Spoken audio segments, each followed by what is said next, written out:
Hey guys, welcome back to another episode of the Inner City Hermit. Going for episode two.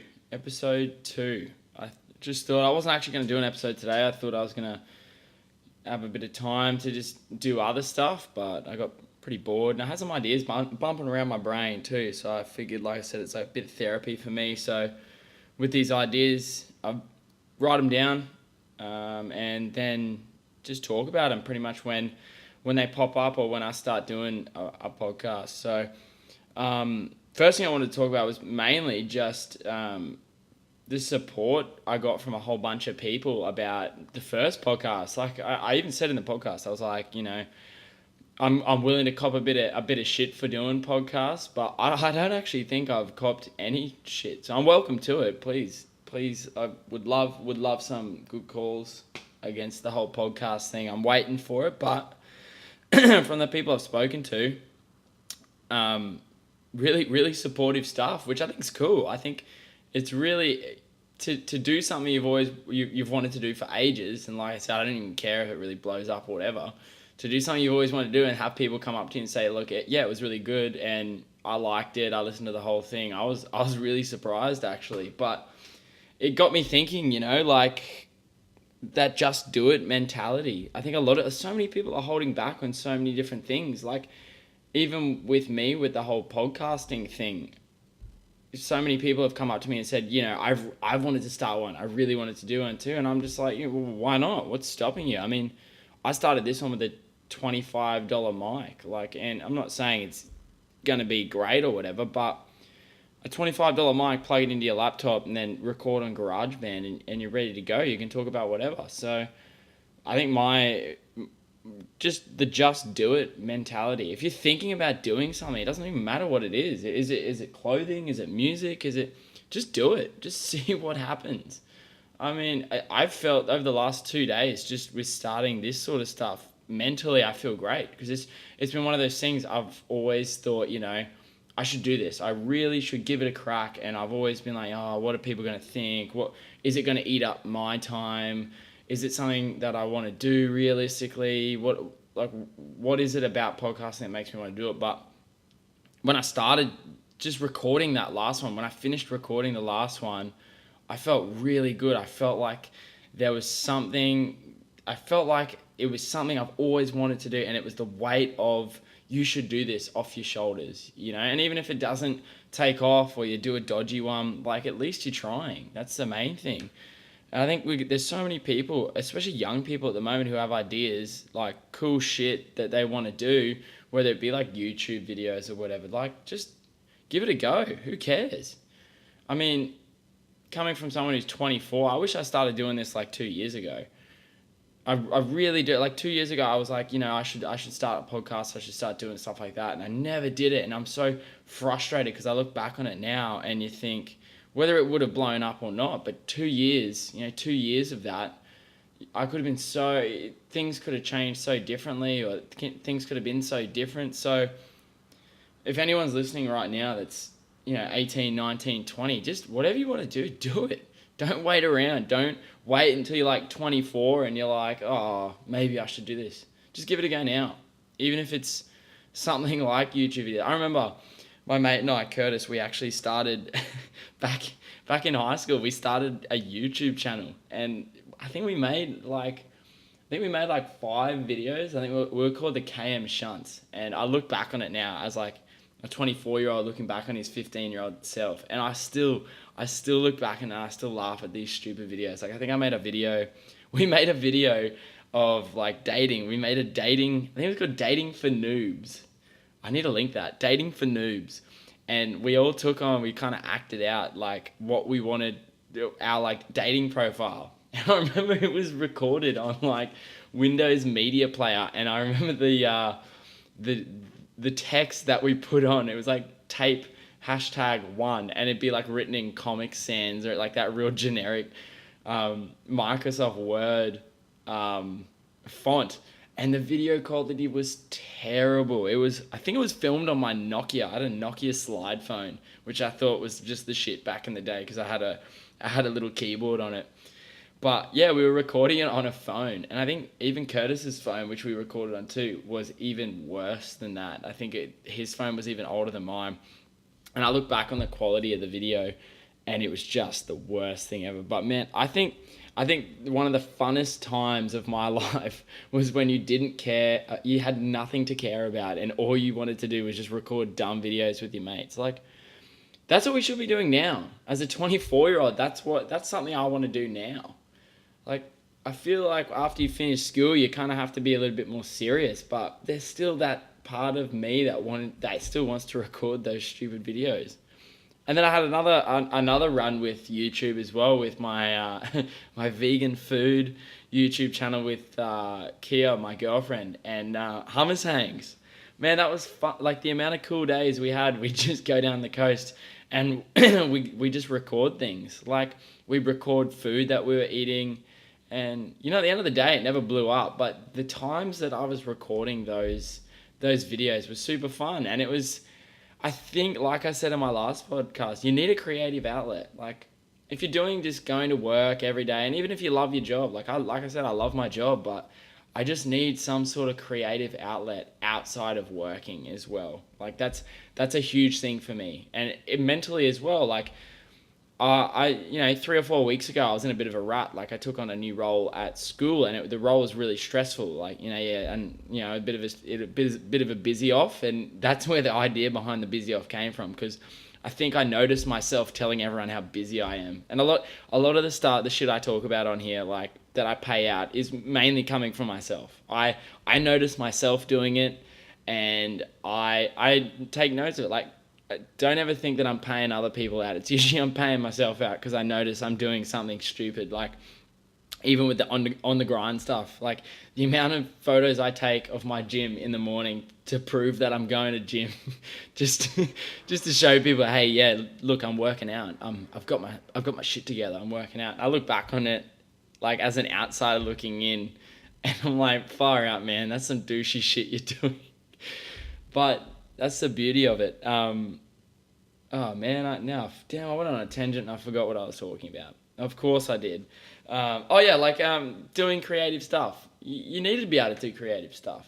And like I said, I took on a role at school and it was stressful, and I was coming home, and you get into like that rut of wake up, go to work, come home. Work's been so busy, so you're tired. You go back to bed, and then you're just in this groundhog day of the hashtag grind. But having that creative outlet, like having this now, just coming home, I'm excited because I'm like, I want to record things now. Like, that's cool. It's something that now I feel mentally, I feel so much better. Like, just in the turnaround of a week of deciding to do this podcast and getting this mic delivered, I feel fantastic. So, if you have a cool idea, just do it. Don't even think about it. Just do it. Coming from someone who's got one podcast episode out and he's just recording his second one, he's got 63 followers on Instagram. Coming from that person, just give it a go. Because it will make you feel better. Even if it doesn't take off, you will feel so much better. So do it 100%. And I even wrote it down too, like rough days. So podcasts for me, in that time where I was stressed, podcasts for me were that time where I kind of, I like let go a little bit. Like, I know in the car on the way to work, that's where I listen to most of the podcasts that I'm into. And it's amazing when you listen to like a positive podcast or a funny podcast, how much your mindset changes when you get to work. Like, there's been some days where I have not wanted to go to work. And that's a pretty big deal for me because I love my job, and not wanting to go to work because you're stressed or something, even if it's a job you love, like it plays on your head. You start to think like, do I really want to do this? But listening to a podcast that motivates you, or a podcast that makes you laugh, or a podcast that's funny in the morning on the way to work, or even on the way home from work after a bad day, like it changes your entire mindset. So it's pretty powerful. And that's the cool thing about this. And also, you get an insight into the podcaster's life. Like, you get an insight into how they actually feel. Like, you see them when the cameras are on or whatever, or if they're an athlete, you see them, how their persona is as an athlete, and you don't think they go through any shit. But, when you listen to like an hour podcast with this person, you listen to it over and over, like you listen to different episodes, you start to get an understanding of like, hey, this dude's no different to me. Like, his bank account's 6 figures or 7 figures, but he's still got shit to deal with. Like, I think that's cool. Like, learning new things about people you kind of idolize, learning that they're not very different from you, that's pretty cool. And that's why I love this platform so much, and that's why I chose this platform. But I mean, YouTubers would be the same. Like, gaming streamers, I watch a lot of gaming streamers, and like when they're playing, they're talking, and you start to kind of get an insight into their personality too. And I think personality is such a huge thing. And I think nowadays too, a lot of people hide a lot of stuff that's pretty relevant around their personality as well. Like, you shouldn't be afraid to let someone know of like something you do, like why it's part of your personality. Things that you do are part of your personality. And I also think you need to be if you like something and it's against the grain, who cares? Like, why would that matter? Like, yeah, that's it. We live in a time where everyone's so uptight, everyone's so worried about so much stuff that it's like they're afraid to kind of portray themselves a certain way, or they have to align themselves with a certain personality trait. Like, just do your own thing, be your own person. That's what matters. I mean, the other cool thing that I even wrote it down last night. Man, my brain was just working like overtime last night. I don't even know. I was just, fair play. I had like 3 or 4 beers, so my brain was just in such a good place.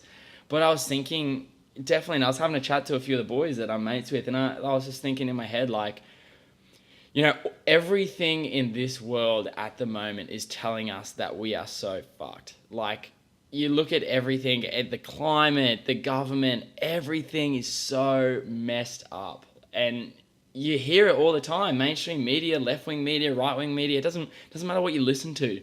You're hearing the same stuff. Like, it's such a tough era in time to be, like, it's such a tough, you're being bombarded with so much negative stuff. Like, and if you watch the news, it doesn't matter if you get news from Facebook or like on TV or on the internet, on Curio Mail. It doesn't even matter where you get it from, radio.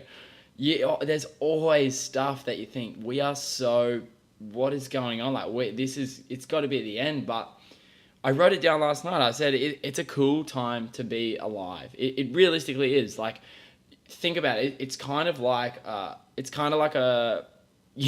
your own movie. Like, we're here as a generation, or as like a group of people. I wouldn't even say generation, like baby boomers, Gen Y, Gen X, whatever the hell you are. Who gives a fuck?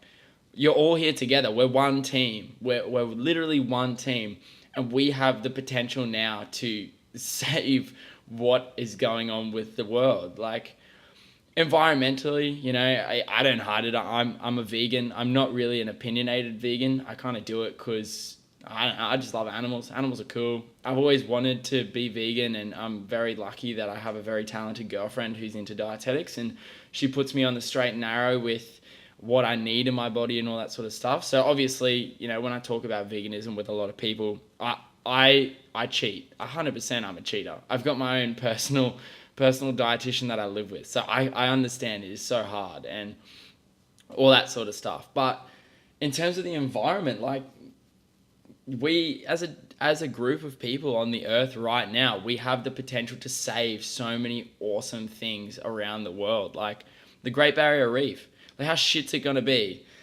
I always think about this and I always chat about this. Like, how shit is it going to be if you have kids in like 5-6 years, they grow up, they get to the age of 12. So that's like 18 years from now. And they're conscious enough to ask you questions about, like, Dad, what was the Great Barrier Reef like? And you're kind of like, it's the most amazing thing you could see. But yeah, now it's just a big dead piece of shit sitting in the ocean. Like, that shit sucks.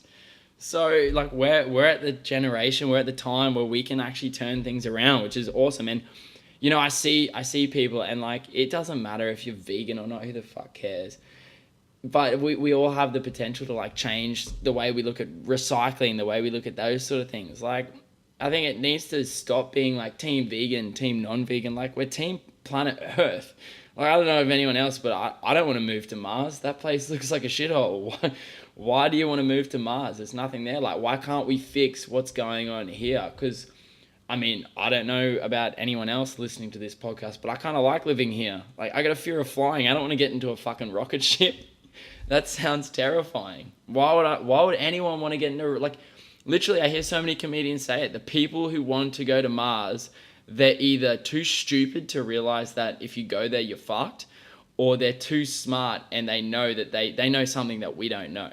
So either way, you've got the people who are too stupid to understand, or you've got the people who are smart enough to know they can fix it. But I'm sitting in the middle here, probably towards the dumber end, going, man, if I get put on Mars, I'm going, what do I do? Like, literally, if one of my lights goes out in my apartment, I am still scared shitless of the day. I've been living in this apartment for a year and a half. I am scared shitless of the day that my light bulb goes out, because I look at my lights. I was doing it when I was in the shower the other day, and I was like, if that thing blew, I would have no clue how to change that fucking light bulb, let alone if I got put on Mars, how to start a fucking society. So, you know, we have however many people on the earth at this moment. We've got more than enough brains and willpower. Like, collectively, I think we have like 14 billion pairs, like 14 billion individual hands on this earth. 14 billion. I'm sure that is more than enough that we can tidy this place up so that, you know, my kids aren't living on a barren desert of crap.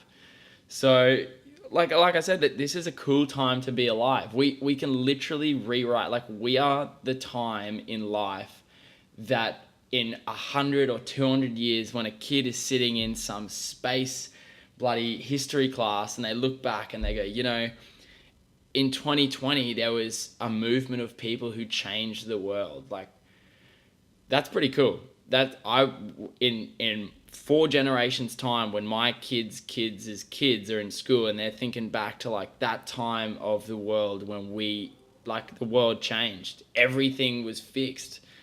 And you know, we could look back on that as like when we look back on how we look at the Industrial Revolution, like looking at how things changed in that part of time. Like, that's hectic. Like, the amount of change that has happened between like the 1970s to now, like a 50-year time bracket, is ridiculous. And then like if we look at now, like another 50 years on top of that, how much we've advanced now, like far out. That is a good way to give yourself an aneurysm. Legit, like my brain, even just thinking about it now, is doing loops. So yeah, like it's doom and gloom at the moment. We're bombarded with negative information. I see it at school with the kids. Like, these poor kids are growing up in a time where they're literally told, like, you're boned. This is it. We need to do something. And we're told by, you know, all these people in government, like, oh yeah, we need to do something. I was like, yeah, sweet. You're telling us, yeah, we need to do something. And then you'll turn around and sign some big coal deal about how you're going to mine the shit out of the coal that's in the ocean or wherever it is. I won't lie, I'm an idiot. I have no idea where the coal is. But you know what I mean? Like, it's rough. And I mean, I don't know about you guys, but if you've ever driven behind an old person in a car, like, it's the most frustrating thing you could ever deal with. And these are the people that are like in charge of what us young people can do. Like, I was behind a bloody Corolla yesterday and the bloke was doing 40 on the bloody highway. Like, I'd rather some bloke screaming down the highway in the right lane at 200 kilometers an hour than old mate doing 40, like clogging up traffic and causing dramas for people having to slow down. So like, that age of people, those people who can't drive, that's the generation that's kind of in charge at the moment. So, I mean, I'm an idiot with a microphone, but I don't know if any of my mates that are out there that have 2 brain cells that they can put together, but we need to change something, like, far out. Like, I think seeing old mate get egged yesterday was the best thing I've seen in ages. And even that, like, what's his name? Fraser Addington, or just doing me a Google search here. Fraser Anning in the egg. It's literally the first one up. Man, that dude copped an egg hard. And like, man, copping eggs I've been egged once, and it just, I don't know, it sends a rage up in it. But so just looking at these, I'm looking at pictures right now of old mate getting egged in slow motion. I think there was a cool video of like the tone to what song was it? It was the tone to like Land Down Under. It was like ding ding digga ding digga digga digga ding, and it was like the egg getting slapped on his head like 50 times. But even that, like, fair play. Okay, he copped an egg to the head, but old mate threw two haymakers at a 16-year-old kid. Like, fair play. He copped an egg to the head, but I don't know. I think the last thing that I think of when I get egged, if I got egged by a 16-year-old, I think the last thing I'd think about is I'm gonna knock this 16-year-old kid out. I don't think that would cross my mind. Let alone this dude who's in government. He sends like the most heinous letter, posts this most heinous public letter about how Muslims had it. Like, I can't fathom that, how Muslims had it coming. Like, what? How is this dude in power? How is it that this bloke has managed to get through everything that it takes to be a political leader, and then he posts like, I mean, it's not funny. It really is not funny. But when you think of the context, like, this dude is in charge of something and he can post things like that. Like, man, it's funny, but fuck, it's scary. Like, it's the whole Trump syndrome. Like, you look at that. Like, how is that in power? Like, I don't know. It kills my brain. I just thinking about it. It's terrible. But I tell you what, seeing a bloke like that getting slapped with an egg, like, even coming from a vegan, I don't even eat eggs. I'm against eggs. But seeing that dude get slapped with an egg was the best thing about my day yesterday. So, it's stuff like that. Like, was it the best way that the kid could have made a point? No. But tell you what, he made a point. And he's all over Facebook now. In this social media generation, like, he brought attention to the stupidity of this dude, and like I said, as young people, I'm not advocating going and throwing eggs. Like, please don't throw eggs. Those chickens go through too much to be wasting those eggs. If you eat eggs, please just eat eggs. Don't throw them. If there's people listening that still do egging, like, please just eat them. There's people that need food. We don't need to be throwing eggs at things, but. I'll make an exception for that one egg. I mean, that one egg. That is put a line in the sand saying, as a vegan, that one egg I will cop, because that was a well-purposed egg. And the way there's something about seeing an egg fly off a bald man's head that just really, it's like watching those videos on Facebook about, like, people cutting cakes. Like, they cut cakes perfectly. And if you're like me and you're a bit of a OCD freak, it's so good. Or seeing those machines that squash cans and stuff like that. It's just satisfying to watch. And it's likewise seeing an old mate get an egg slammed on his head. It's just satisfying. It's one of those things that's just brings a bit of joy into your life. In a world full of times where we're getting told that the world is ending, you need a good egg slap sometimes to make you realize it's not all that bad. Like, you see an egg get slapped against a bald man's head and everything's okay for at least a few hours.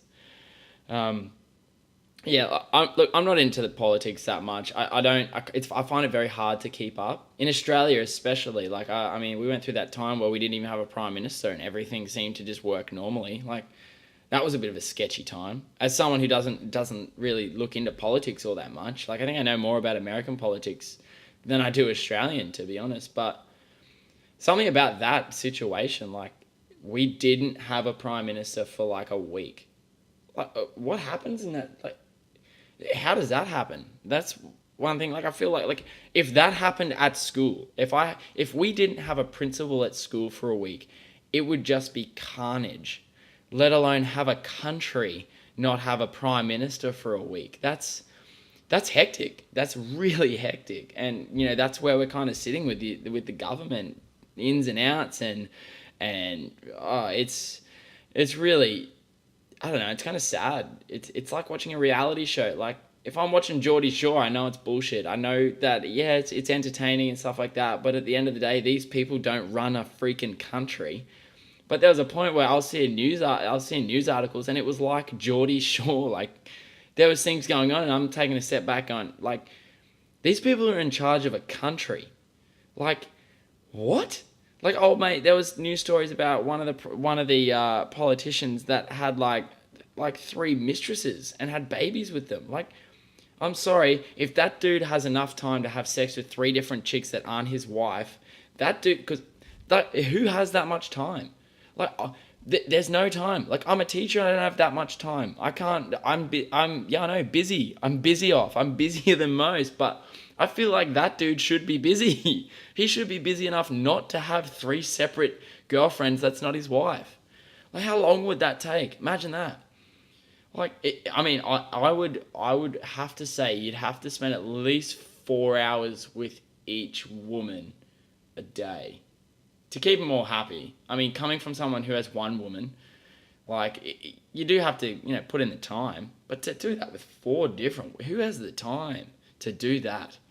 Like, it'd be interesting to see if he just half-assed one of them. Like, imagine if you got them all into a room and just you compared the same dude to see what he was like with four different girls. I don't know. Politics, man. It's funny that I'm speaking about that, and that's funny. It's funny. Like I said, it's like the whole egg thing. It's funny, but it's scary at the same time. Like, I don't know. It's a weird one. But, Kia, my girlfriend, said, don't get started on politics because you don't know that much. And she's so right. But it's so hard when there's so much scandal going on. It really is. But, that's the world we live in at the moment. But like I said, we're Team Earth. We're not Team Black, Team Asian, Team White, Team this country, that country, Team Muslim, Team bloody Buddhist, Team We're not that. Who cares about that? Like, fair play, do your own thing. Believe what you want, do what you do. But we're all in the same place. We all live here. Like, we're all Team Earth. If we all wore jerseys that really showed which team we were on, we'd all be wearing green jerseys saying Team Earth. It's like, we're all on the same team. I don't understand why there's so much fighting. It's a funny one. It really is. But that is the world we live in. That's the way the cookie crumbles, and that's the way the world turns, and the world just keeps on spinning. That's the way it looks. But, stay positive. We're all here. We're having a good time. The world keeps on spinning at this stage, and we've got the potential to really change things. So, if you take anything away from this podcast, if you see a bloody piece of paper on the ground, just pick it up and put it in the bin. I say this to the kids at school. There's 2,600 kids at my school. If each of you pick up 2 pieces of paper a day, we eliminate 5.2 thousand bloody pieces of paper in the school. If we have 7 billion people picking up, if we have 7 different people, apologies for my message tone. If we have 7 billion people pick up 3 bits of paper on a beach, we pick up 21 billion pieces of paper. Just do it. If you're a smoker, just don't throw your ciggy out the window. I'm paranoid about that. I'm worried that there's going to be oil underneath my car. I drive a 98 Corolla. There's oil spurting out of that thing from arsehole to breakfast. I don't know where that oil's coming. If you're throwing a ciggy out the window, man, that thing could start World War III. My car could go up in flames. I'm nervous. I get paranoid. I swerve out the way. I dodge that ciggy butt. Dodge them ciggy butts, man. Stop throwing them out the window. Who's going to pick them up on a highway? We can't do litter duty on a highway. Guys, just put them out in your car and put them in the bin. Same with cans. Oh man, the amount of times I go outside my apartment on a bloody Sunday morning and there's just bottles on top of walls. There's bins everywhere. Just put the damn bottle in the bin. If we can all put our alcohol in the bin, we will be on the right path. I think it comes down to just don't be a dick. That should be like collectively for the environment, just don't be a dick. Try and pick something up. If you go to the beach, pick something up. If you go to a footy field, pick something up, put something in a bin. Yeah. Anyway, enough on the environment. That's my said. Like I said, team vegan, go all the way. But if you're not team vegan, don't listen to Peter. You're still an alright human being. Just do your best for the environment. Pick up some rubbish. Do what you want. Just don't litter. It's so simple. I mean, there's kids that are like 8 years old that don't litter. Just don't litter. It's so easy. We live in such a shitty time. Just make it better for ourselves. It's so much better if we all walk together. Team Earth. Hashtag Team Earth. Get it going. Anyway, I'm rambling now. We've hit that half-hour cap. Guys, if you have listened to my shit again, episode 2, all the way through to the end, you are on fire. Thank you so much. I appreciate it all the time. The fact that half these people can listen to a whole podcast of me talking is because I don't even think I could sit through a whole podcast of me talking. So thank you so much for listening. There is an Instagram page started up now. It is at Inner City Hermit on Instagram. No Facebook at the moment. Staying off Facebook for now. But if you want to see clips or anything like that from the podcast, if you really just want to little jump through of like some 30-second clips and you can't be bothered listening to the full half hour, go to Instagram. I'm going to be uploading stuff there. We are also going to be on iTunes and Spotify as of next week, which is pretty exciting for me because I had no clue on how to get that to work. I had to YouTube about 80 different YouTubers just to find out how to get my freaking thing on iTunes, and it wasn't even that hard. It's under review now, so hopefully they don't think it's shit. And we got another mic on the way. I've managed to get another mic from eBay. They've sent me another one, which is pretty awesome. So we can start getting some cool people on. So if you have any cool ideas that you want to talk about or anything like that, like I said, I'm open to anybody. It's a Brisbane-based podcast. If you have a cool startup idea, shoot me a message. I would love to have you on and get that shit going. That's the main thing behind the podcast. I want this to be a Brisbane-based podcast that lets everyone have a platform. And I'm excited because I got some mates doing some cool stuff. And if you're a random person that you're from Brisbane, you have a cool idea, hit me up. I'd love to hear about your idea. But anyway, guys, Inner City Hermit, episode 2. Thank you so much for listening, and I will see you on the flip. Thanks, guys.